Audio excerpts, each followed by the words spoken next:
اللہ سبحانہ و تعالیٰ کے نام پاک سے آغاز جو بڑا مہربان نہایت رحم فرمانے والا ہے، اور کروڑوں درود و سلام ہمارے اور آپ کے آقا حضرت احمد مجتبیٰ محمد مصطفیٰ صلی اللہ علیہ وآلہ وسلم پر کہ آپ کی خدمت اقدس میں ہدایہ درود پیش کرنا اہل ایمان کے لیے دنیا اور آخرت میں کامیابی، بھلائی، فلاح، نجات اور بلندی درجات کا ذریعہ ہے۔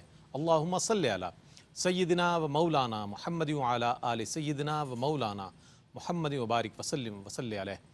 ناظرین محترم السلام علیکم ورحمۃ اللہ وبرکاتہ۔ میں ہوں آپ کا میزبان محمد رئیس احمد۔ پیش کیا جا رہا ہے روشنی سب کے لیے یہ پروگرام آپ دیکھتے ہیں الحمدللہ۔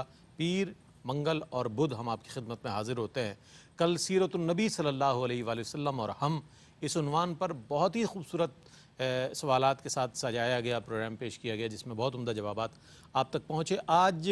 کل قرآن کی بات، کل صاحب قرآن کی بات ہوئی، آج قرآن کی بات ہوگی۔ کل قرآن ناطق کی بات ہوئی اور آج قرآن کی بات ہوگی، یعنی کہ قرآن اور ہم۔ قرآن وہ صحیفہ آسمانی ہے اور سچے رب کی سچی نشانی ہے جو دانائی و حکمت کا خزینہ ہے، بحر صداقت کا سفینہ ہے، اور یہ وہ قرآن ہے کہ جس کے بارے میں ارشاد ہوا کہ اللہ اکبر، اگر یہ کسی پہاڑ پر نازل فرما دیا جاتا تو پہاڑ جو ہے اللہ کی ہیبت اور خشیت سے ریزہ ریزہ ہو جاتا۔ اور الحمدللہ ہمیں تو یہ فخر ہونا چاہیے، اللہ کا شکر ادا کرنا چاہیے کہ اللہ نے ایسی کتاب ہمیں عطا فرمائی ہے کہ جس میں تمام جہانوں کی خبریں ہیں، تمام انبیاء کی تصدیق کرنے والی اور سابقہ تمام کتب کی تصدیق کرنے والی کتاب اللہ نے ہمیں عطا فرمائی ہے۔ اور لیکن اس کے ساتھ ساتھ یہ بھی کہنا چاہیے کہ جب تک لوگوں نے قرآن کو تھامے رکھا، یہ جو امت ہے اپنے بام عروج پر نظر آئی، اور جیسے جیسے اس سے تعلق کم ہوتا گیا، اس کے ساتھ ساتھ چونکہ ہدی للناس ہے، اس کو کہا گیا ہے کہ لوگوں کے لیے ہدایت ہے، جب ہم نے ہدایت کے راستے سے دور ہوئے ہم تو ظاہر ہے ہمارے راستے جو ہے تبدیل ہوتے گئے۔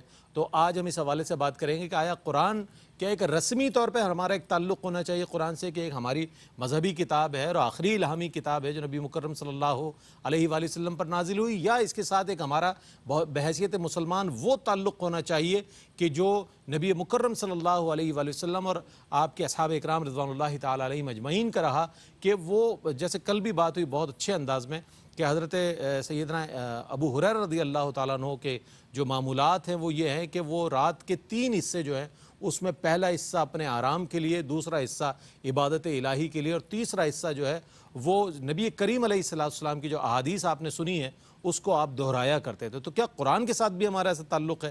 آج اس حوالے سے بات کرنی ہوگی، اور قرآن میں جس طرح خیر و شر کے حوالے سے، اوامر و نواہی کے حوالے سے جو احکامات ہیں اس کے حوالے سے بھی انشاءاللہ بات کریں گے۔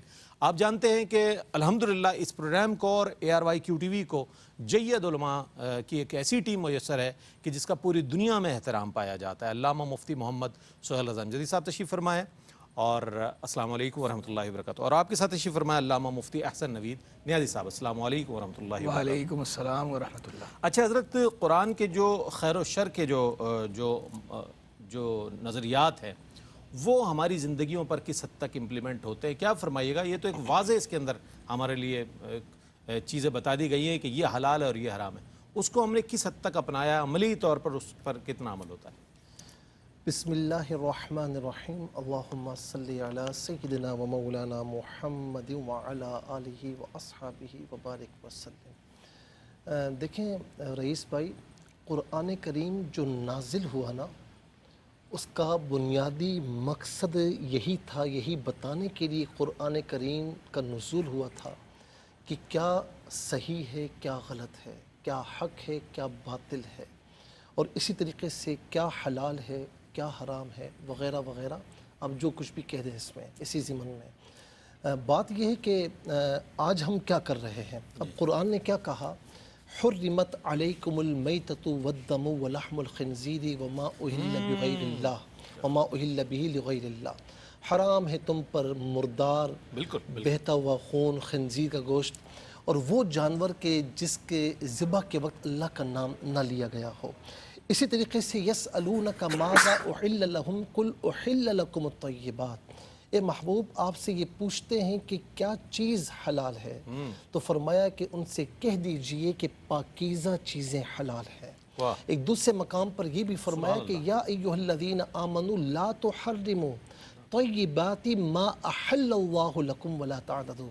جس طریقے سے حلال کو حرام کرنا حد سے تجاوز کرنا ہے، اسی طریقے سے حلال کو حرام کرنا یہ بھی حد سے تجاوز کرنا ہے کہ اے ایمان والو ان چیزوں کو حرام مت کرو جو اللہ رب العالمین نے پاکیزہ چیزیں تم پر حرام فرمائی ہیں، اور حد سے آگے نہ بڑھنا۔ یہ تو قرآن کی بات ہو گئی جو خیر اور شر، حلال اور حرام کا تصور دیا۔ پھر یہ بھی فرمایا کہ وَلَا تَتَّبِعُوا خُطُوَاتِ الشَّيْطَانِ، ان کے اگینسٹ چلو گے، اس کے مد مقابل چلو گے تو فرمایا کہ وہ شیطانی راستہ ہے، اور إِنَّهُ لَكُمْ عَدُوٌّ مُبِينٌ، شیطان تمہارا کھلا دشمن ہے۔ میں تمہیں چاہنے والا ہوں، اللہ رب العالمین چاہنے والا ہے، میں تم سے محبت کرنے والا ہوں، وہ تمہارا کھلا دشمن ہے۔ اب اس کے ساتھ ساتھ نبی علیہ السلام جب تشریف لائے تو آپ کی بعثت کا بھی ایک مقصد قرآن بیان فرماتا ہے کہ وَيُحِلُّ لَهُمُ الطَّيِّبَاتِ وَيُحَرِّمُ عَلَيْهِمُ الْخَبَائِثَ، کہ وہ پاکیزہ چیزیں تم پر حلال فرماتے ہیں اور ناپاک چیزیں تم پر حرام فرماتے ہیں۔ تو نبی علیہ السلام کی بعثت کا یہ بنیادی ایک مقصد تھا جسے قرآن کریم نے بیان فرمایا ہو۔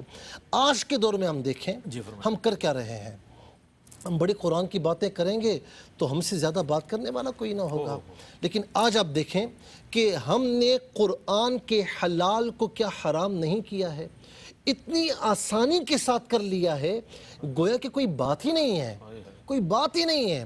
پوچھا جائے تو جواب ملتا ہے کہ جی ہم اپنا کر رہے ہیں، تم اپنا کرو، تم اپنی قبر میں جانا ہے، ہمیں اپنی قبر میں جانا ہے، جدید دور کا تقاضا ہم کر رہے ہیں، جی یہ جواب سننے کو ملتا ہے۔ اچھا، قرآن ایک ایسی کتاب ہے کہ اسے سرسری طور پر نہ پڑھا جائے لیکن سرسری طور پر نہ پڑھا جائے، بلکہ علامہ اقبال کا ایک جو ہے نا مشہور قول مجھے یاد آتا ہے، وہ کہتے ہیں کہ جب قرآن پڑھو تو یہ سمجھو کہ یہ میرے لیے ہے، یہ میرے لیے ہے۔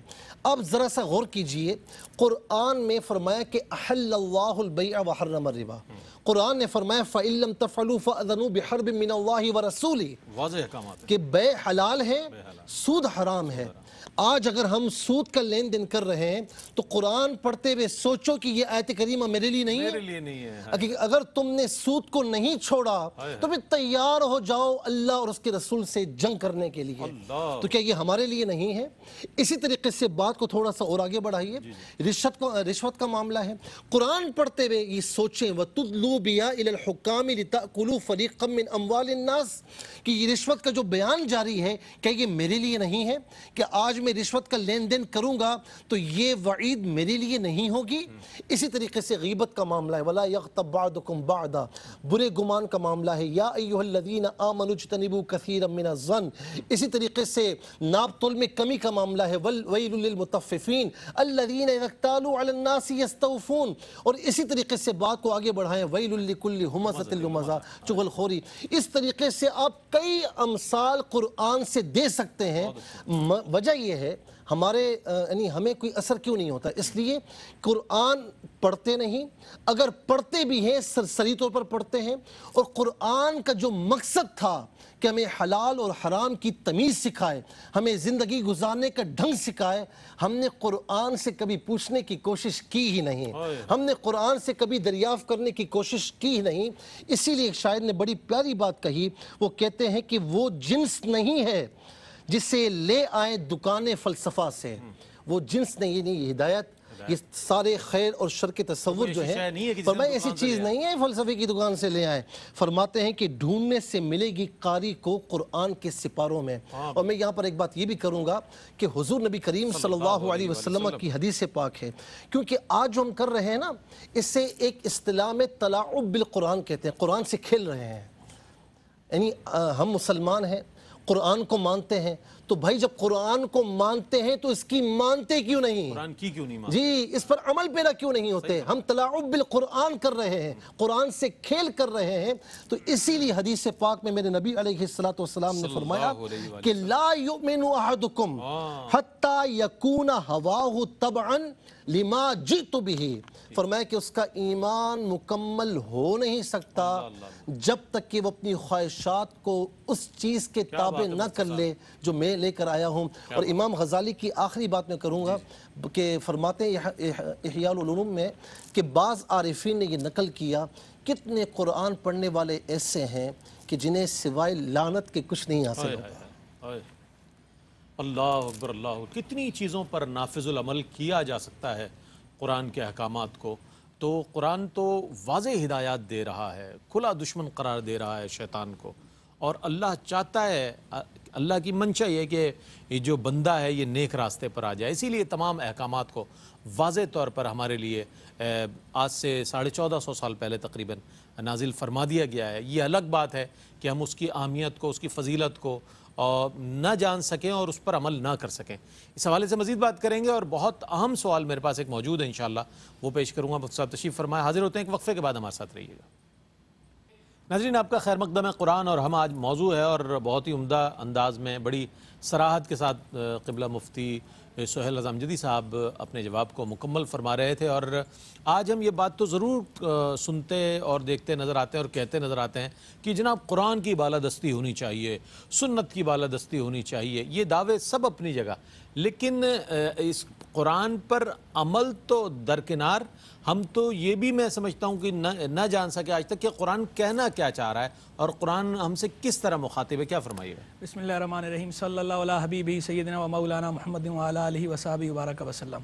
بڑی معذرت کے ساتھ کہنا پڑتا ہے، سوری ٹو سے، کہ ہماری جو ترجیحات کی ترتیب ہے وہ اس وقت درست نہیں. تو ہماری ترجیحات کے اندر یا تو قرآن شامل ہی نہیں ہے، یا اگر شامل ہے تو اس کا نمبر جو ہے وہ بہت کہیں آخر میں جا کے آتا ہے، بلکہ بدبختی ہے اور بدقسمتی ہے. ایک بڑی تعداد تو ایسی ہے کہ قرآن مجید فرقان حمید سے ان کا تعلق صرف واجبی سا، وہ واجبی تعلق بھی کیا ہے کہ جناب گھر کے اندر قرآن مجید فرقان حمید ہونا چاہیے، تو وہ طاق میں سجا کے رکھتے ہیں کہ جی گھر میں ہو تاکہ برکت ہو. اور وہ اس کو کس وقت قرآن مجید فرقان حمید کو اٹھاتے ہیں؟ پڑھنے کے لیے نہیں، اسے کھولنے کے لیے نہیں اٹھاتے، بلکہ جب گھر کے اندر کوئی شادی کی تقریب ہوتی ہے تو بیٹی کی رخصتی کرنی ہے، تو بیٹی کی رخصتی جو ہے وہ قرآن کے سائے میں ہو، تو قرآن مجید فرقان حمید کو اٹھایا جاتا ہے، بیٹی کے سر پہ رکھا جاتا ہے، اور بس یہ جو ہے وہ ایک رسمی سا تعلق ہے. اس کے سوا ان کی زندگی میں قرآن مجید فرقان حمید کی اور کوئی اہمیت نہیں یا اور کوئی مصرف نہیں جو نظر آئے. پریکٹیکل کی بات ہو رہی ہے، جو اس کا نظریہ ہے اس پہ ہم کلام نہیں کر رہے، ہم تو بات کر رہے ہیں عمل کی، کہ عمل جو ہے وہ اگلے کا کیا ہے، عمل سے کیا ظاہر ہو رہا ہے.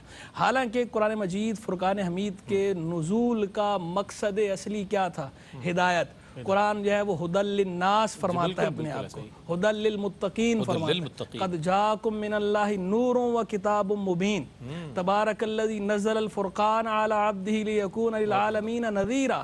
فرقان ہے، قرآن جو ہے برہان ہے، قرآن جو ہے وہ نور ہے، ظلمت سے نور کی طرف لاتا ہے، تاریکی سے روشنی میں لاتا ہے، باطل سے حق کی طرف لاتا ہے، سقیم سے صحیح کی طرف لاتا ہے. قرآن یہ تمیز پیدا کرتا ہے. تو قرآن کا مقصد اصلی تو یہ تھا، لیکن لوگ کر کیا رہے ہیں کہ قرآن سے ہدایت کیسے حاصل ہوگی؟ ہدایت اسے پڑھیں گے تو حاصل ہوگی. تو جس طرح ہر نعمت کا بندے پہ حق ہے، تو اسی طرح قرآن مجید فرقان حمید کے بھی مسلمانوں پہ حقوق ہیں. ویسے تو حقوق بہت سے ہیں، لیکن بنیادی طور پر جو حقوق ہیں وہ 5 حقوق ہیں. ان کی ترتیب میں بیان کر دیتا ہوں کہ پہلا حق تو مسلمان پر پہلا حق یہ ہے بندے پر قرآن کا کہ وہ اس پر ایمان لائے. دوسرا حق بندے پر یہ ہے کہ قرآن پہ ایمان لانے کے بعد قرآن مجید فرقان حمید کی تلاوت کرے. تیسرا حق یہ ہے کہ تلاوت کے بعد اس پہ تفکر اور تدبر کرے. خود قرآن جا بجا اس بات پہ ابھارتا ہے، تفکر پہ، تدبر پہ.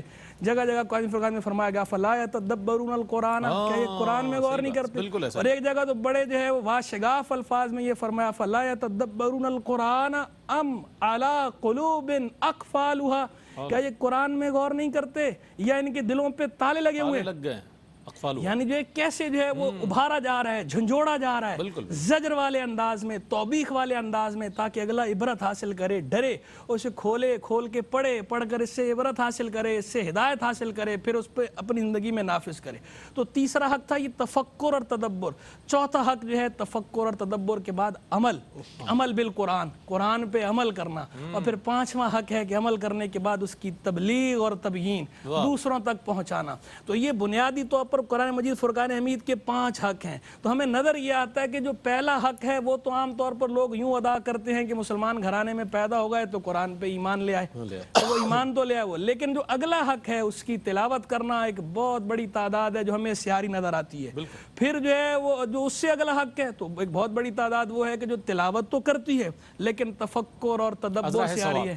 جی بس، تو حالانکہ قرآن مجید فرقان کی تلاوت بھی باعث برکت ہے، یہ بھی ثواب کا کام ہے، ہم اس کو ہلکا نہیں کرتے، تخفیف نہیں کرتے، کرنی بھی نہیں چاہیے، یہ بھی کرنی ہے، یہ بھی فائدے سے خالی نہیں ہے، لیکن جو اس کا بنیادی مقصد ہے وہ چونکہ ہدایت ہے، تو وہ ہدایت کیسے حاصل ہوگی کہ پڑھنے کے بعد اس میں تفکر اور تدبر کریں، سمجھنے کی کوشش کریں کہ میرا رب جل جلالہ مجھ سے کیا خطاب فرما رہا ہے، مجھ سے کیا کلام فرما رہا ہے، مجھ سے کیا مطالبہ فرما رہا ہے۔ تو جب تک تفکر تدبر نہیں کریں گے تو یہ پتہ نہیں چلے گا، جب یہ پتہ نہیں چلے گا تو جو اس سے اگلا حق ہے وہ آپ ادا نہیں کر سکتے، عمل بالقرآن، اور جب عمل نہیں ہوگا تو اس سے اگلا تبلیغ تبیین آپ نے کیا کرنی، یعنی آپ یہ دیکھیں جو ترتیب میں نے بیان کی حقوق کی ایک دوسرے کے ساتھ کڑی سے کڑی ملی ہوئی ہے، کڑی سے کڑی ہے کہ پہلے ایک ہے پھر اس سے اگلا پھر اس سے اگلا پھر اس سے اگلا، تو جس کی پہلی کڑی ہی درست نہ ہو دوسری ہی درست نہ ہو تو آگے کڑیاں اس نے کیا کرنی ہے، اور جو قرآن کا ہی حق ادا نہ کر سکے تو اس نے کسی اور نعمت کا کیا حق ادا کرنا ہے، اور وہ برود محشر بندہ یہ غور کرے کہ میں رب کے حضور کیا جواب دوں گا کہ جو مجھے اتنی بڑی نعمت یہ عطا ہوئی ہے اس کا میں نے حق ادا کرنا ہے، اللہ کے حضور جواب دہ ہونا ہے، کہیں یہ قرآن مجید فرقان حمید کہیں وہاں برود محشر خصم نہ بن جائے، میرا فریق نہ بن جائے کہ اللہ کی بارگاہ میں کہ یا اللہ اس نے نہ مجھے کھول کے پڑھا، نہ اس نے مجھ پہ غور کیا تدبر کیا، نہ اس نے میری باتوں پہ عمل کیا، نہ اس نے میری آگے تبلیغ اور تبیین کی دوسروں تک پہنچایا۔ تو سوچیں کہ جب کلام الہی کسی کے مقابل ہو، کلام الہی کو تو شافع ہونا چاہیے، قرآن کی شفاعت ہمیں اپنے لیے لینی چاہیے، لیکن بجائے شفاعت کے آپ اسے اپنا فریق بنا لیں اور برود محشر، تو اسی سے ڈریں اللہ تبارک و تعالیٰ، اس سے کیا نقصان ہو، خسارہ ہے، اس سے بڑا کیا ہوگا، اللہ تعالیٰ ہمیں قرآن مجید فرقان حمید کے حقوق ادا کرنے کی توفیق مرحمت۔ بہت اچھی بات آپ نے کہی کہ قرآن ہی اگر آپ کا فریق، یہی وہ قرآن ہے کہ جو شفاعت کرے گا، یہی وہ قرآن ہے جو رحمت بھی اور شفا بھی ہے ہمارے لیے اور ہدایت بھی، سبھی کچھ قرآن ہے، تو اگر یہی ہمارے خلاف گواہ بن گیا تو اس سے بڑھ کر خسارہ کیا ہو سکتا ہے۔ بحیثیت مسلمان ہمارا ایک قومی فریضہ ہونا چاہیے تھا کہ ہمارے اجتماعی جتنے معاملات ہیں ان کا فیصلہ قرآن کے مطابق ہو، لیکن اجتماعی تو درکنار، ہم تو یہ دیکھتے ہیں کہ انفرادی سطح پر بھی جو فیصلے ہیں ہم ان کو جو ہے قرآن کے مطابق کرنے کے لیے تیار نظر نہیں آتے۔ بہت عجیب صورتحال، کیا فرمائے گا مصطفیٰ اس حوالے سے؟ دیکھیں ہمیں اس ضمن میں یہ کہنا پڑے گا کہ ہمیں ہر اعتبار سے، چاہے انفرادی سطح پر ہو یا چاہے اجتماعی سطح پر ہو، ہر اعتبار سے ہمیں قرآن کے مطابق فیصلے کرنے ہوں گے۔ کیوں؟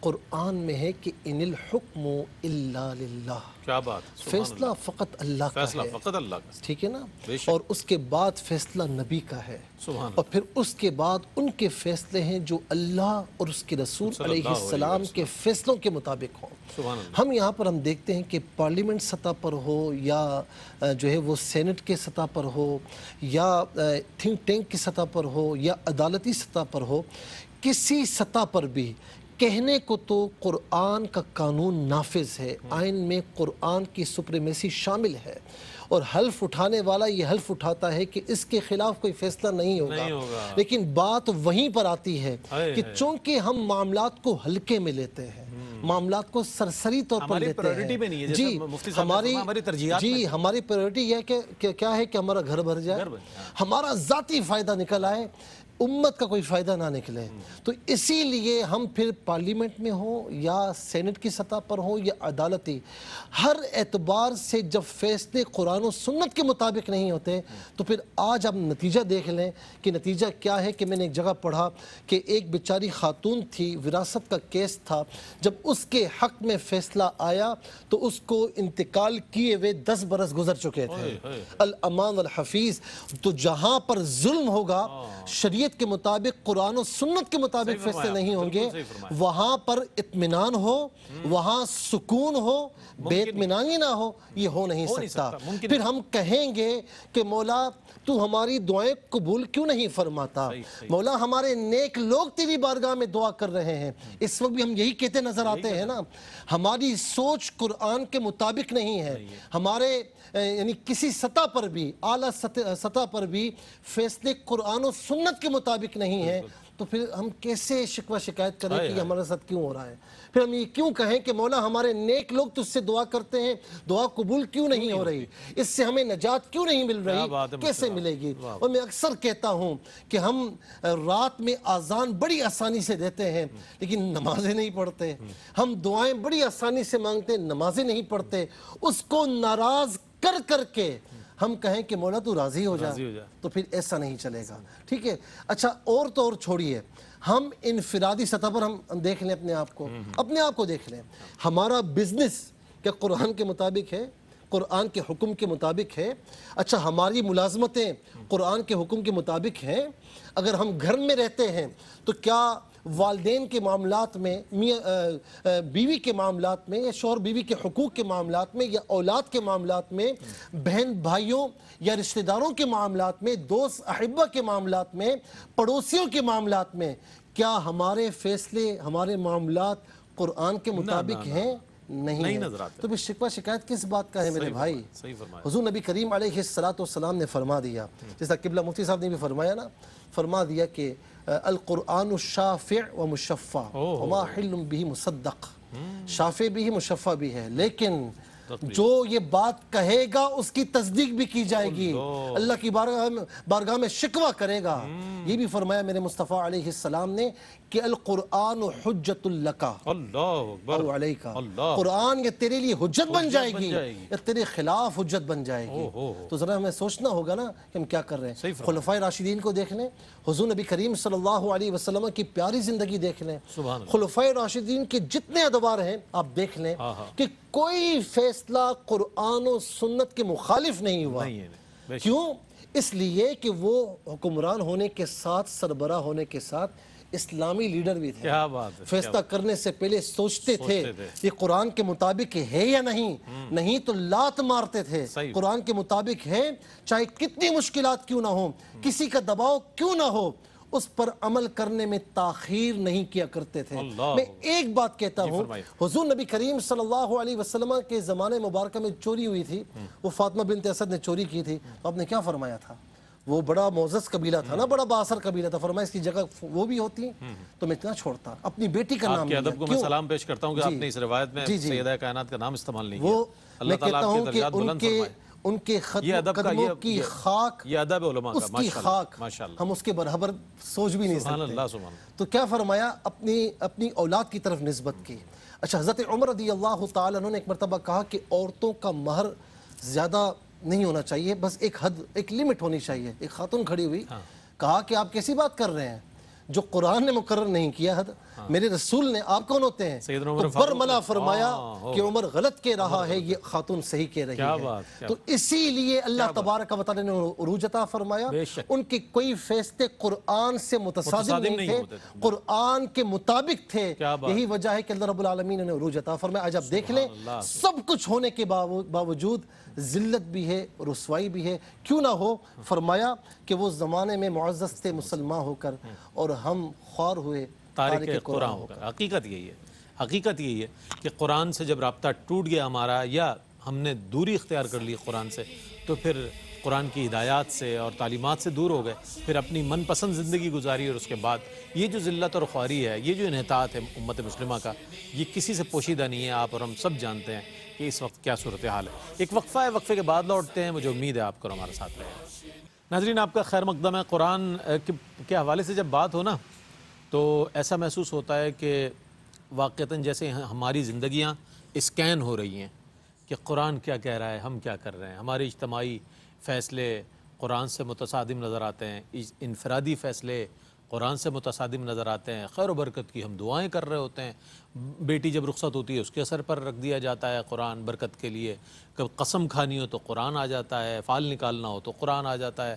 ہم نے رسمی اور قرآن کے ساتھ ایک جو تعلق قائم کیا ہے، اس پر ہمیں واقعتاً شرمندہ ہونا چاہیے، شرمسار ہونا چاہیے، اللہ کی بارگاہ میں توبہ کرنی چاہیے کہ اللہ یہ اتنی مبارک کتاب تو نے ہمیں عطا فرمائی اور ہم اس کے مطابق اپنی زندگی نہ گزار سکیں۔ اچھا حضرت سے فرمائیے گا کہ صرف گھر کے باہر لکھ دینا ھذا من فضل ربی اور واللہ خیر الرازقین لکھ دیا جناب اللہ نے بے شک بڑا رزق دینے والا، تو کیا اتنا ہی تعلق قرآن کے ساتھ ایک ہمارا نظر آتا ہے؟ کیا فرمائیے گا یہ جو ہے ہمارا ایک رسمی سا جو تعلق ہے قرآن کے ساتھ، اس پر کیا فرمائیں؟ پہلے تو ماشاءاللہ قبلہ مفتی صاحب نے بہت جامع گفتگو فرمائی اور ایک بڑے ہی اچھے موڑ پر بہت اچھے گفتگو کو لے آئے، وہیں سے میں جو ہے وہ اس کو لنک اپ کر دیتا ہوں کہ دیکھیں یہ جو بات ہے کہ ھذا من فضل ربی، یہ میرے رب کا فضل ہے، واللہ خیر الرازقین، اللہ سب سے عمدہ رزق عطا فرمانے والا ہے، اس کو گھر کے دروازے پہ لکھنا یا دکان کے دروازے پہ لکھنا باعث برکت ہے، اس کا تو انکار نہیں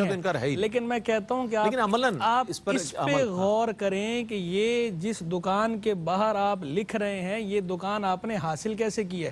آیا یہ دکان آپ نے اللہ رب العالمین جل مجدہ کے اجازت، جی یہ آپ نے آیا اللہ کے جو اذن دیے ہوئے طریقے ہیں اس کے مطابق حاصل کی ہے یا آپ نے انفیئر مینز یوز کیے ہیں؟ آپ نے ناجائز ذرائع سے کمائی ہے، حرام طریقے سے دکان حاصل کی ہے یا حلال طریقے سے حاصل کی ہے؟ پتہ چلا دکان آپ نے حاصل کی حرام طریقے سے اور پھر اس کے بعد آپ نے لکھ دیا ھذا من فضل ربی، تو یہ تو عذاب الہی کو دعوت دینے کے مترادف ہے کہ آپ نے جو ہے وہ اللہ رب العالمین جل مجدہ کے احکام کو پامال کرتے ہوئے قرآن و حدیث کو یکسر بالائے طاق رکھتے ہوئے آپ نے ایک اقدام کیا اور پھر اس پہ آپ لکھ یہ رہے ہیں کہ یہ میرے رب کا فضل ہے، یعنی اس کی نسبت آپ اس کی طرف کر رہے ہیں، حالانکہ جو ہے وہ خیر کی نسبت اللہ کی طرف کرنی چاہیے اور شر کی نسبت جو ہے وہ ادب یہ تعلیم کیا گیا ہے کہ شر کی نسبت اپنی طرف کی جائے۔ اچھا ٹھیک ہے، میں یہاں یہ تو نہیں کہتا کہ ایسا جو ہے ھذا من فضل ربی جو ہے وہ دکان کے باہر لکھنا جائز نہیں ہے، وہ اپنی جگہ جائز ہے، لیکن دکان آپ نے کس ذریعے سے حاصل کی ہے؟ جائز ذریعے سے حاصل کی ہے تو سبحان اللہ آپ لکھیں، آپ کو برکت بھی حاصل ہوگی اس کی، لیکن آپ نے ناجائز ذریعے سے حاصل کی اور یہ لکھ کے آپ نے عذاب الہی کو دعوت دے دی، یہ جائز نہیں کہ آپ ناجائز طریقے سے حاصل کریں اور پھر اس ناجائز کام کو فضل الہی قرار دیں۔ جیسے ہمارے بہت سے وہ لوگ کہ جو ناجائز کام کرتے ہیں اور جب ان سے اس ناجائز کام کی بنا پر وہ شہرت حاصل کرتے ہیں، جیسے میں مثال بھی دے ہی دیتا ہوں، جیسے شوبز کے لوگ ہیں، اب اس کام کو شرم تو جائز نہیں کہا جا سکتا، لیکن جب ان سے کوئی بات کی جاتی ہے، پوچھا جاتا ہے تو وہ کیا کہتے ہیں؟ یہ سب جو ہے وہ اللہ کی دین ہے، یہ اللہ کا کرم ہے۔ تو یہ جملے درست نہیں ہیں کہ گناہ پر یہ کہنا کہ یہ اللہ کا کرم ہے یا گناہ پر یہ کہنا کہ یہ اللہ کا فضل ہے، تو یہ بہت سخت ہے۔ گناہ کا استغفاف ہے، گناہ کا استغفاف تو کفر ہے، بندے کو کفر کی طرف لے جاتا ہے۔ میں یہاں کسی پہ کفر کا فتویٰ نہیں لگا رہا، میں صرف توجہ اس بات کی طرف دلا رہا ہوں کہ آپ بولنے سے پہلے اور لکھنے سے پہلے یہ تولیں کہ آیا یہاں اس مقام پر اللہ کی طرف اس کی نسبت کرنا درست بنتا ہے یا نہیں بنتا۔ ایک بندہ جو ہے وہ چیٹنگ فراڈ کر کے لوگوں سے مال دبا کے اس مال کو ڈبل کر رہا ہے، کوئی ڈبل شاہ میدان میں آ جائے اور اس کے بعد وہ اسے پھر یہ کہے کہ جی یہ اللہ رب العالمین جل مجدہ کرم ہے، تو یہ غضب الہی کو اور عذاب الہی کو دعوت دینے والی بات ہے، تو ایسا نہیں کرنا چاہیے۔ دوسری بات یہ کہ آپ اس پہ غور کریں کہ جس رب کا آپ اسے فضل کہہ رہے ہیں اس رب نے آپ کو تلقین کیا فرمائی ہے، حکم کیا دیا ہے۔ آپ یہ سوچیں کہ آپ نے جو دکان بنائی ہے تو وہاں جب آپ سودا بیچتے ہیں تو لوگوں سے سچ بولتے ہیں یا جھوٹ بولتے ہیں؟ جو چیز آپ ان کو دکھا رہے ہیں وہی دیتے ہیں یا سیمپل اور دکھاتے ہیں اور دیتے دوسری چیز اور دے دیتے ہیں؟ پھر آپ جو ہے قسم تو نہیں بار بار کھاتے؟ سرکاری صاحب نے تو یہ فرمایا کہ زیادہ قسم سے بچو کہ قسم مال تو بکوا دیتی ہے لیکن برکت کو مٹا دیتی ہے، تو آپ بار بار قسمیں تو نہیں کھاتے، پھر جھوٹی قسم تو نہیں کھاتے، پھر جو چیز آپ بیچ رہے ہیں وہ حرام ہے یا حلال ہے، پھر جو آپ ایگریمنٹ کر رہے ہیں وہ ایگریمنٹ کیا شریعت کی روح سے جائز ہے، وہ بے درست ہے، کہیں بے فاسد یا بے باطل تو نہیں ہے؟ تو پہلے اس پہ غور کریں، یہ احکام سیکھیں، جو بے و شراء کرنے والے لوگ ہیں ان پہ یہ احکام سیکھنا فرض ہے، یہ احکام سیکھیں اور ان احکام پر عمل کریں، پھر اسے اللہ کا فضل کہیں تو سبحان اللہ۔ بہت اچھی بات، بہت اچھی بات۔ اگر ذخیرہ اندوزی ہو رہی ہے، ناپ تول میں کمی ہو رہی ہے، وہ تمام 2 نمبر کام ہو رہے ہیں اور اوپر اگر ھذا من فضل ربی لکھا ہوا ہے تو خود سوچنا چاہیے کہ اس رب کے آگے ہمیں جا کر جواب دینا ہے کہ جو کچھ ہم نے کیا ہے۔ اچھا ہم نے ادھر ادھر کی تو غلامیاں بہت کر لیں غلامیاں، اس کی مطلب خوشامد اور اس کی دلجوئی اور یہ وہ، لیکن اگر ہم قرآن کو تھام لیتے صحیح معنوں میں اور اس کی تعلیمات پر عمل کر لیتے تو کیا نتائج اور کیا ثمرات حاصل ہوتے ہیں یہ بھی جان لینا ضروری ہے۔ مفتی صاحب کیا فرمائے گا؟ اس سے پہلے میں ایک بات کہوں گا کہ جیسے قبلہ مفتی صاحب نے فرمایا نا کہ احکامات کو چینج کرتے ہیں، حرام کما کر کہتے ہیں کہ من فضل ربی، تو یاد رکھیں کہ قرآن کریم نے ترتیب کے ساتھ احکامات کا جو قرآن کے مطابق فیصلہ نہیں کرتے تو فرما دیا ہے وَمَن لَّمْ يَحْكُم بِمَا أَنزَلَ اللَّهُ، کہ جس نے اللہ کے نازل کردہ پر فیصلہ نہیں کیا فَأُولَٰئِكَ هُمُ الْكَافِرُونَ، وہ انکار کرنے والے ہیں۔ جسے تحقیر کی، توہین کی، وہ تو گیا، ختم ہو گیا، وہ تو خارج ہو گیا۔ لیکن جو مسلمان عمل نہیں کرے گا تو وہ باقاعدہ فرمایا کہ ترتیب کے ساتھ ہم الظالمون ہم الفاسقون، وہ ظالم بھی ہے، وہ فاسق بھی ہے۔ تو اور پھر دوسرے مقام پر یہ بھی فرمایا کہ قل یا اہل الکتاب لستم علی شیء حتی تقیموا التوراۃ والانجیل، اے محبوب ان سے فرما دیجئے کہ تم اللہ کے نازل کردہ پر جب تک فیصلہ نہیں کرو گے تمہاری کوئی بنیاد نہیں ہے، تم کچھ بھی نہیں ہو، کچھ بھی نہیں ہو۔ تو اسی لیے ہم آج دیکھتے ہیں کہ اللہ تبارک و تعالیٰ کے اس پیاری کتاب پر ہمارے فیصلے نہیں ہو رہے۔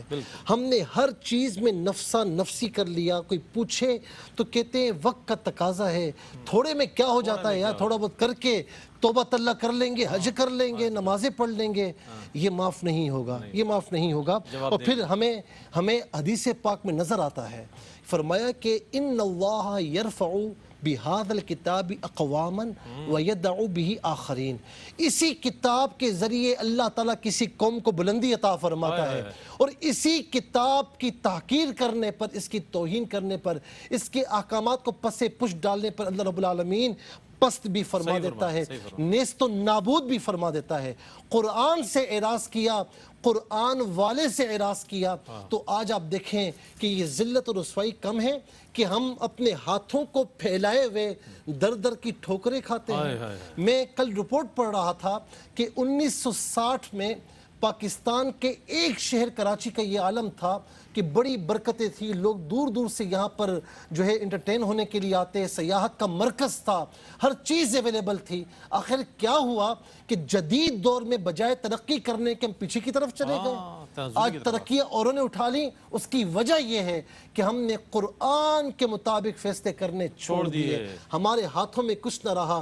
قرآن ہمیں یہ فرماتا ہے، اس کو ذرا بغور سماعت کیجیے گا، بڑی پیاری آیت کریمہ ہے، وَلَوْ أَنَّهُمْ أَقَامُوا التَّوْرَاةَ وَالْإِنْجِيلَ وَمَا أُنزِلَ إِلَيْهِمْ مِنْ رَبِّهِمْ، اگر انہوں نے اللہ تعالیٰ کے نازل کردہ پر فیصلے کیے ہوتے تو فرمایا کہ لَأَكَلُوا مِنْ فَوْقِهِمْ وَمَنْ تَحْتِ أَرْجُلِهِمْ، اللہ تعالیٰ نے اوپر سے بھی رزق عطا فرماتا، زمین کے اندر سے بھی رزق عطا فرماتا، اور اسی لیے اس کا وعدہ ہے نا کہ وَأَنْتُمُ الْأَعْلَوْنَ إِن كُنتُم مُؤْمِنِينَ، تم بلند ہو کر رہ جاؤ گے، تمہیں بلندی عطا فرمائے گا اگر تم مجھے ایمان والا بن کر دکھاؤ۔ صحابہ کرام کا پیارا دور دیکھیں نا، اللہ کے حکم کے خلاف فیصلہ نہیں کیا، ہر کام میں اللہ کا حکم کیا ہے، قرآن کا حکم کیا ہے، تو وَأَنْتُمُ الْأَعْلَوْنَ رہے، ہمیشہ معزز رہے۔ لیکن آج ہم نے سب کچھ چھوڑ دیا تو سوائے غلامی کے، سوائے رسوائی کے، ذلت کی کوئی اور چیز ہمارے ہاتھ میں نہیں۔ وہ کہتے ہیں نا کہ ادھر ادھر کی بات نہ کر، یہ بتا قافلہ کیوں لٹا، ہاں مجھے رہزنوں سے گلا نہیں، تیری راہبری کا سوال ہے۔ اور آخر میں یہ تمام ہم تمام کے لیے ہے، میں اپنے لیے بھی پڑھ رہا ہوں کہ درس قرآن اگر ہم نے نہ بھلایا ہوتا تو یہ زمانہ نہ زمانے نے دکھایا ہوتا۔ بہت شکریہ ادا کروں گا مفتی صاحب، آپ تشریف لائے، مفتی صاحب آپ کی تشریف آوری کا بہت شکریہ۔ منفعت ایک ہے، اس قوم کا نقصان بھی ایک، منفعت ایک ہے، اس قوم کا نقصان بھی ایک، ایک ہی سب کا نبی، دین بھی ایمان بھی ایک، حرم پاک بھی اللہ بھی قرآن بھی ایک، کچھ بڑی بات تھی ہوتے جو مسلمان بھی ایک۔ اگر مسلمان ایک ہوتے اور قرآن کی تعلیمات کو تھامے ہوئے ہوتے تو یہی امت تھی کہ جو بام عروج پر نظر آئی ہے اپنے ادوار میں، اور آج بھی وہ دور لوٹ سکتا ہے۔ اسی پیغام کے ساتھ اپنے میزبان محمد رئیس احمد کو اجازت دیجیے، اللہ حافظ۔